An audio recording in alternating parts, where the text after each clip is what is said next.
আজ আমি দারুণ টেস্টি মোচার চপ তৈরি করে দেখাবো। সন্ধ্যার গরম গরম চায়ের সাথে কিংবা মুড়ির সাথে যদি মুচমুচে মোচার চপ সাথে থাকে তাহলে তো জমেই যায়। সবার প্রথমে আমি একটা কাঁঠালি কলার মোচা নিয়ে নিয়েছি। সেটা ছোট ছোট করে কেটে নিয়ে হলুদ জলে ভিজিয়ে রেখে একটু নুন ও তেল দিয়ে ভালো করে সেদ্ধ করে নিয়েছি। এবার একটা কড়াই নিয়ে তাতে কিছুটা তেল দিয়ে তাতে জিরে, ধনে, মৌরি, তেজপাতা ও শুকনো লঙ্কা ফোড়ন দিয়ে তাতে আদা কুচি ও বাদাম দিয়ে মোচাটা ঢেলে দেবো।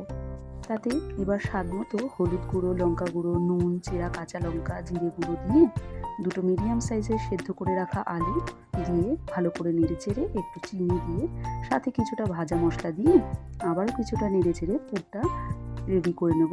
তাতে একটু আঠালো ভাব আনার জন্য 1 চামচ ময়দা ও 1 চামচ বিস্কুটের গুঁড়ো দিয়ে দেবো। স্বাদ ও গন্ধের জন্য কিছুটা ধনেপাতা কুচি ও